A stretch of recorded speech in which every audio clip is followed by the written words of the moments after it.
එන් දාන්නේ ළමයි ඒක වචන නාම පදයක්. ඒ කියන්නේ අපි තනි දෙයක්. මට දැන් කියන්න ඕනි මගේ අතේ තියෙනවා මේ පෑනක්. මට කියන්න ඕනි පෑනක්. දැන් අපි පෑන කියන්නේ පෑන පෑනට කොහොමද ඉංග්‍රීසියෙන් කියන්නේ? මට කියන්න ඕනි මේ පෑනක්. මේ පෑන මට කියන්න ඕනි මේ පෑනක්. අල් කයන්නෙන් කියන්නේ අපි එකක් කියලා. මට ඉංග්‍රීසි වලින් කියන්න ඕනේ මේ පෑන නෙමෙයි. පෑනක් කියලා. කොහොමද මේ එක වචනේ කියන්නේ? මෙන්න මේ අල් කයන්න වෙනුවට තමයි අපි ඉංග්‍රීසි භාෂාවේ මෙන්න මේ අල්ල දෙන්න භාවිතා කරන්නේ. දාන්නෙත් එන් දාන්නෙත් මෙන්න මේ අල් කයන්නෙන් කියන එකක් බව ප්‍රකාශ කරා. මට කියන්න එන් දාන්නේ මොන වගේ තැනකද කියලා එහෙනම්? එන් දාන්නේ ඒක වචන නාම පදයක සිංහලෙන් නම් මෙන්න මේ අග තියෙන අල් කයන්න වෙනුවට. ඉංග්‍රීසියේදී අපි භාවිතා කරන්නේ මොකද්ද සයස්? සහ එන්. එතකොට අර ප්‍රශ්නයක් කරනවා මොකක්ද දෙන ප්‍රශ්නේ? මොන වගේ තැනකද භාවිතා කරන්නේ? මොන වගේ තැනකද එන් භාවිතා කරන්නේ කියලා. ඔයා කොහොමද ඒක තීරණය කරන්නේ? මෙන්න මේ නාම පදේ අපි ලියනවා පෑන. පෑන. ඉංග්‍රීසියෙන් ලියනවා මේ පෙන්. මම මේක කියවලා බලනවා. මේක කියවන්නේ කොහොමද පෑන? P E N කියන ටික. පෙන්. කොහොමද කියවන්නේ? පෙන්. කියවන අයියේ? පෙන්. පෙන් කියවද්දී ඉස්සෙල්ලම කියවෙන හඬ මොකද්ද? පෙන්. පේ කියවෙන්නේ පේ හැදෙන්නේ කොහොමද? පේ කියන්නේ සිංහල අකුරන්නේ. පේ කියන අකුර හැදෙන්නේ සිංහල අකුරු දෙකක් එකතු වෙලා. මම ඔයාලට කිව්වා ස්වර සහ ව්‍යංජන කතා කරද්දී ස්වරයක් කියලා කියන්නේ තනියම වොයිස් එකක් නැත්නම් හඬක් නිපදවන්න පුළුවන් අකුරු වලට කියලා. ඊට පස්සේ ව්‍යංජනයක් කියලා කිව්වේ තනියෙන් හඬ නිපදවන්න බැරි අකුරු වලට. මට කියන්න මේ පේ කියන අකුර සිංහලයේ හැදිලා තියෙන්නේ කවුරු එකතු වෙලාද? පේ කියන එකේ මොකද්ද වොයිස් වෙන්නේ? ඈ? පේ. ඔව් අපිට යන්නක් ඇහෙනවනේ. ඒ සදීෂ යන්න ඇහෙන්නේ කොහෙන්ද? ඉස්සරහින්ද පස්සෙන්ද? පිටිපස්සෙන් නේද? පේ. අල් පයන්නට එයන් එකතු වුණාම තමයි පයන්න හැදිලා තියෙන්නේ. පේ හැදෙන්නේ කොහොමද එහෙනම්? අල් පයන්නට එයන් එකතු වුණාම තමයි පයන්න හැදිලා තියෙන්නේ. මේ අල් පයන්න නේද? එතකොට ඉස්සෙල්ලම කියවෙන්නේ. අල් පයන්න වවල් සවුන්ඩ් එකක්ද කොන්සනන්ට් සවුන්ඩ් එකක්ද? අල් පයන්න කියන්නේ කොන්සනන්ට් සවුන්ඩ් එකක්. අපි මෙන්න කොන්සනන්ට් සවුන්ඩ් එකක් එනවනම් මෙන්න මේ අල් කයන්න වෙනුවට භාවිතා කරන්නේ කවුද? දාන්නේ මොන වගේ තැනකද එහෙනම්? මේ නාම පදයක් ඉංග්‍රීසියෙන් ලියලා listen to well නාම පදයක් ඉංග්‍රීසියෙන් ලියලා අපි ඒක වොයිස් කරනවා කියවනවා. P E N pen කියන P E N කියන අකුරු ටික අපි කියවන්නේ කොහොමද? pen pen pen වල බලනවා ඉස්සෙල්ලම කියවෙන වොයිස් එක. ෆස්ට් වොයිස් එක වවල් වොයිස් එකක් නම් අපි දානවා n ෆස්ට් වොයිස් එක කොන්සනන්ට් වොයිස් එකක් නම් අපි දානවා ඔන්න කොන්දේසිය n දාන. දැන් ඔයාලට ප්‍රශ්නයක්. මොනවාද vowels කියන්නේ? What are the vowels? What are the vowel sounds? What are the consonants? What are the consonant sounds? මොනවාද කියලා ප්‍රශ්නයක්. අපි ඒ නිසා මෙන්න මේක කතා කරන්න කලින් මොනවාද vowel කියන්නේ? මොනවාද vowel sounds කියන්නේ? මොනවාද consonant කියන්නේ? මොනවාද consonant sounds කියන්නේ කියලා වෙන වෙනම ඉගෙන ගන්න ඕනේ. මම යාට නෝට් එකක් කලින් දීලා තියෙනවා. එතින්දී අපි n භාවිතය විතරයි කතා කරලා තියෙන්නේ. ඒ නිසා අද භාවිතයත් එක්කම මම නැවත n භාවිතය ගැන කතා කරනවා. පැහැදිලිද? පළවෙනිම දේ ඔයාට සිංහල වචනේ නාමපදයේ ඒක වචන නාමපදයේ ඉංග්‍රීසියෙන් ලියලා මෙතන පෑන පෙන් ලියලා මෙන්න මේ අග තියෙන අල් කයන වෙනුවට දානවද n දානවද කියලා තීරණය කරන්න මේක ඉංග්‍රීසියෙන් කියවලා පළවෙනි වොයිස් එක හඳුනා ගන්න ඕනි vowelද consonantද කියලා. හැබැයි පුතේ පළවෙනි අකුර නෙමෙයි ඔයා බලන්නේ. පළවෙනි අකුර බැලුවොත් ඔයාට උත්තර තෝරගන්නකොට වරදින තැන් පේපර් වලදී හම්බ වෙනවා. පැහැදිලිද? ඒ නිසා මෙන්න අපි ඉස්සරලා මම ඔයාට vowel මොනවාද vowel sounds මොනවාද කියලා කියනවා. right? අපි මේක ඉස්සෙල්ලම කතා කරලා ඉවර වෙලා සටහනක් දාගමු. right? ඔයා දන්නවා මේ විදිහට vowel නැත්නම් සර අකුරු කීයක් තියෙනවද කියලා. How many vowel letters in English alphabet? අපේ alphabet එක කියන මොකටද? ODA. ඉංග්‍රීසි ODA how many කොච්චර තියෙනවද කීයක් තියෙනවද vowel letters? Do you know how many vowel letters? How many vowel letters? 5. Right. Okay. මේ අපේ මම කොටස් දෙකකට බෙදනවා. එකක් මම දානවා vowel letters. සේහස් කියන නිසා මම දාන ඕන්න මෙතන 5 කියලා. මම දන්නේ නැහැ සේහස් කියන නිසා. මේ පැත්තේ මම දානවා vowel sounds කියලා. How many vowel sounds in English alphabet? How many vowel sounds? Vowel sounds කීයක් තියෙනවද? Okay?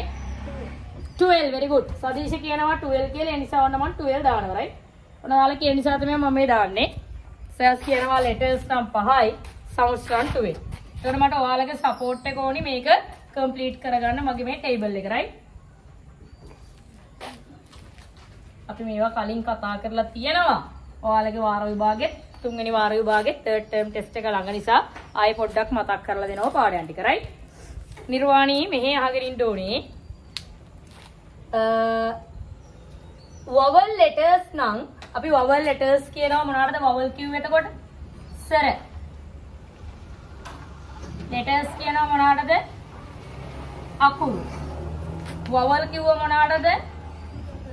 සර. sounds කියනවා මොනවටද? ශබ්ද. what are the vowel letters?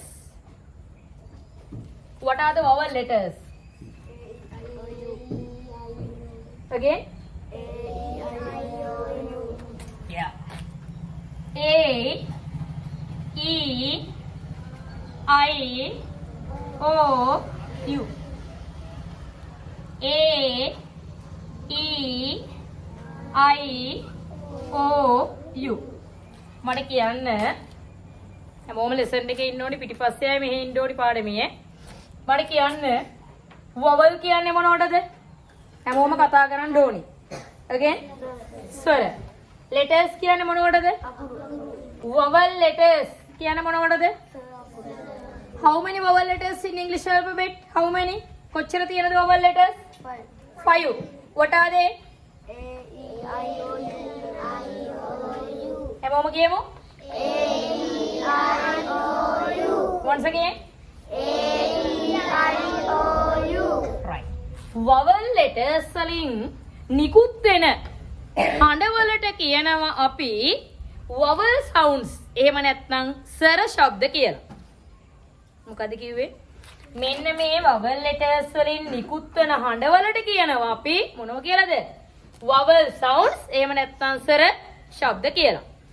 මෙන්න මේ A අකුරෙන් ළමයි නිපද වෙන හඬ තියෙනවා 4ක්. මෙන්න හඬ 4. අයනු තියෙනවා. ආයනු තියෙනවා. ඇයනු තියෙනවා.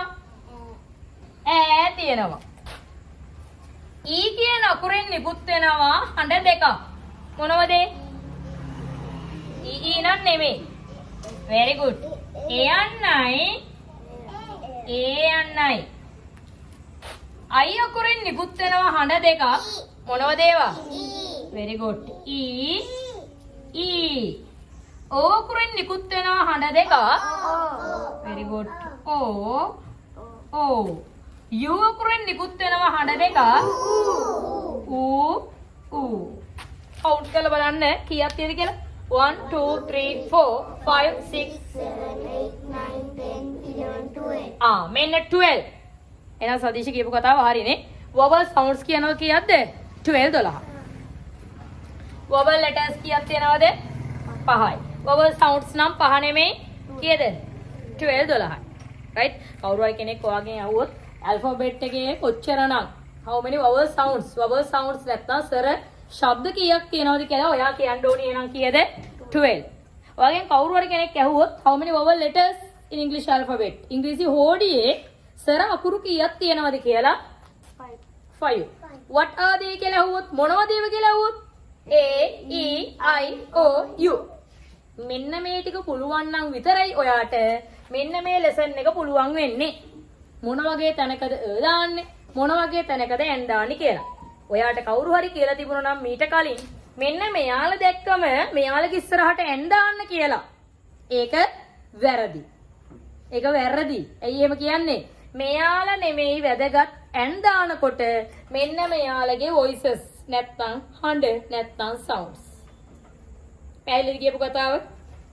right. පිටිපස්සේ බිනුරි මෙහෙ ඉන්න ඕනේ ලෙසන් එකේ වෙන වැඩ කරන්න බෑ ලියන ටයිමින් දෙනවා right? හරි. මම ඔයාලට කියනවා මෙන්න මෙහෙම එකක්. right? මම example එකක් ගන්නම්. එහෙම. ඔයාලට මට කියන්න ඕනේ. මොකක්ද කියන්න ඕනේ? කුඩයක්.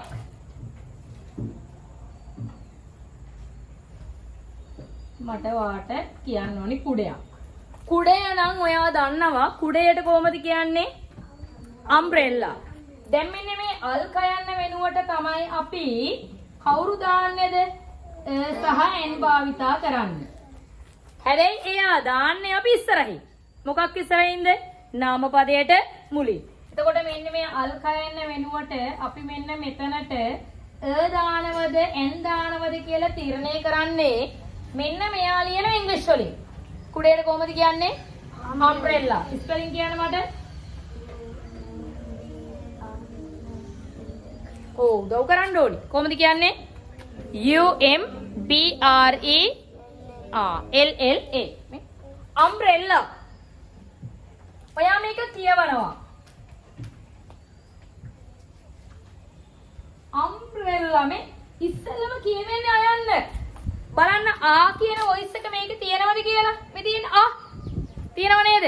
එහෙනම් පළවෙනි වොයිස් එක මොන වොයිස් එකක්ද? වවල් වොයිස් එකක්. වවල් වොයිස් එකක් නම් අපි මෙන්න මෙයාලා දෙන්නගෙන් කවුද මෙතන දාන්නේ? අන්න අපි n දාන විදිය තීරණය කරපු සාධකය. ඉංග්‍රීසියෙන් ලියනවා. ලියලා මොකද කරන්නේ? වොයිස් කරනවා. කියනවා. කියලා බලනවා ෆස්ට් වොයිස් එක මොකක්ද කියලාද? වවල් වොයිස් එකක්ද කියලා. වවල් වොයිස් එකක් කියන්නේ මෙන්න මෙතන තියෙන ඒවාගෙන් එකක් නම් මේක කියවද්දි ඉස්සෙල්ලම කියවෙන්නේ අපි දාන්නේ මොකක්ද? පිනිදෝ? කවුද දාන්නේ? n. පැහැදිලි නේද? right. අපි අමු තව එක්සැම්පල් එකකට අපි මේ ටික ලියලා තියෙන්නේ පුතේ කලින් අපිට තියෙන්නේ විතරයි අද කතා කරන්නේ. right. මම ලියනවා මේ කුඹියේ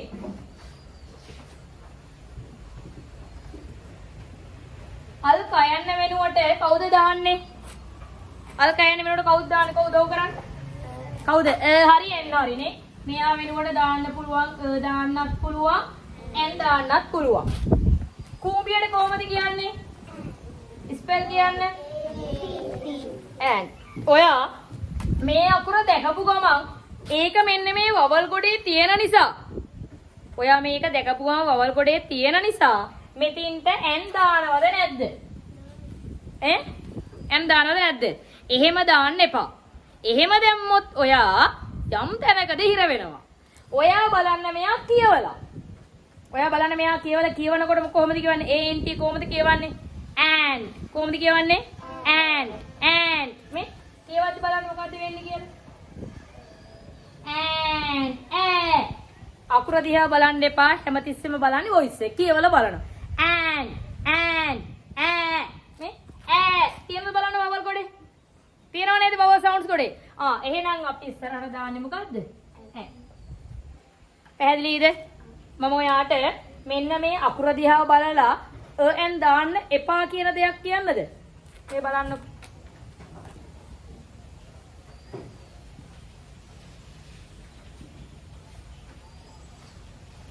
මොකද වචනේ? University. What Sinhala meaning? Sorry, English meaning? University. What Sinhala meaning? University. ඔයාලගේ අක්කලා අයියලා ඉගෙන ගන්න තැනක් සමහරව වගේ අම්මා තාත්තා ඉගෙනගෙන ඇති එතන. University. විශ්වවිද්‍යාලය. ඔයාට කියන්න ඕනි මෙන්න මෙහෙම. විශ්වවිද්‍යාලයක්. දැන් මෙන්න මේ අල්කයන්න වෙනුවට ඔයාට මෙතනට දාන්න වෙනවනේ හරි n හරි. දාන්න වෙනව නේද? මේ බලන්න. මෙතනට හරි n හරි දාන්න ඔයා මෙන්න මේ අකුර දැකපුවම n දාන්න තීරණය කරොත් ඔයා දාන්නේ කවුද? ඔයා දාන්නේ කවුද? u තියෙනවා මෙන්න මේ අකුරු ගොඩේ. ඒ නිසා වවල් එකක් නිසා ඔයා මෙතින්ද දාන්න තීරණය කරන්නේ n නේද? n නේද නැද්ද? n ද නැද්ද? n. මේක වැරදි. ඇයි වැරදි? මේක කියවන්නකෝ. යුනිවර්සිටි. u තමයි ඉස්සෙල්ලා කියවෙන්නේ. u හැදෙන්නේ කොහොමද? කාට කවුරු එකතු වෙලාද u හැදෙන්නේ? u හැදෙන්නේ කාට කවුරු එකතු වෙලාද? u බලන්න අකුරු. u මේ උයන්නට කවුද එකතු වෙන්නේ මෙතනින්? හල් අකුර නේද? ඉස්සෙල්ලම කියවෙන්නේ එහෙනම් මෙයා නේද? එයා තියනවද මේ කොටේ? එයා වවල් සවුන්ඩ්ස් කොටේ තියනවද? නැහැ. එහෙනම් මෙතින්ට දාන්න පුළුවන්ද n? n දාපුවම මේක වැරදි. මෙතනට එන්න ඕනි මොකද්ද? එහෙනම් මෙන්න හරි උත්තරේ මොකද්ද? තීරණය කරේ අපි මෙන්න මේ අකුර දිහා බලලා නෙමෙයි. මෙන්න මෙයා දිහා බලලා. මෙයා කවුද එතකොට? ඉස්සෙල්ලම කියවෙන වොයිස් එක. පැහැදිලිද? කියපු දේ තේරුණාද? අකුර දැකපු ගමන් n දාන්න යන්න එපා. දැනට ඔයාලට තාම අහුවෙන්නේ නැහැ චූටි වචන නිසා. හැබැයි ඔයා ලොකු වෙද්දී ඔයාලට තේරෙනවා බලන්නේ පළවෙනි අකුර දිහා නෙමෙයි. මොකක් දිහාද? ෆස්ට් වොයිස් එක දිහා. පැහැදිලිද? රයිට් අපි තව එක්සැම්පල් එකක් අරගෙන බලමු.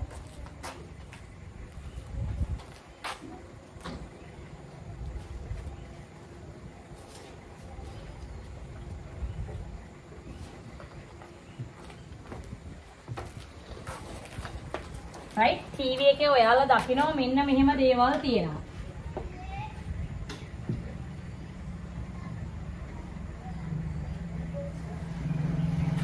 එක් දින අපිට ක්‍රිකට් කියලා දාමු. එක් දින ක්‍රිකට් තරගාවලිය. මට මේක එකක් කරන්න මන් දානවා යක්. අල්ක යන්න. ඔබ කියන එක් දින ක්‍රිකට් තරගාවලිය.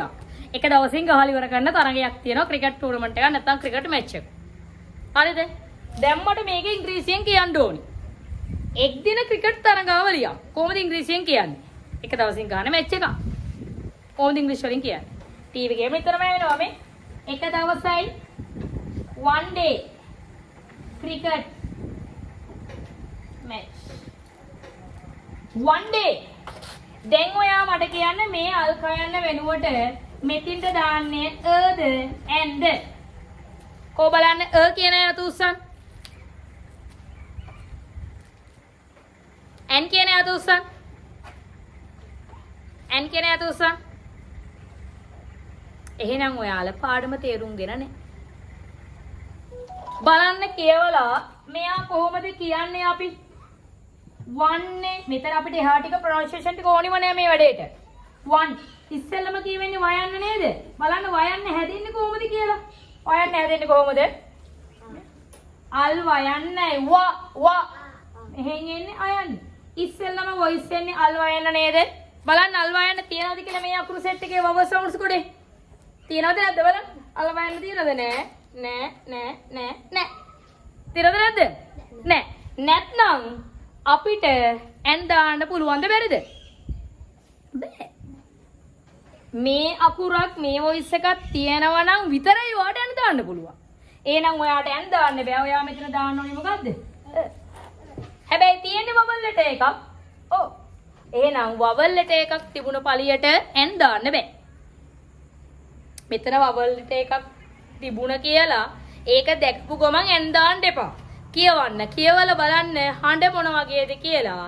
මෙන්න මේ කියන වොයිස් එකක් නිකුත් වෙනවා නම් මොකද එයා දාන්නේ? n. මේ වගේ වොයිස් එකක් නැහැ කියන්නේ මොකද්ද නිකුත් වෙන්නේ? කොන්සනන්ට් වොයිස් එකක් එන්නේ. ඒ කියන්නේ ව්‍යංජන ශබ්දයක්. එහෙනම් අපි දාන්නේ මොකක්ද ළමයි? මෙන්න මෙයා කියන එක. පැහැදිලිද? දාන කතන්දරේ? right. ගන්න ඔයාගේ ග්‍රැමර් පොත.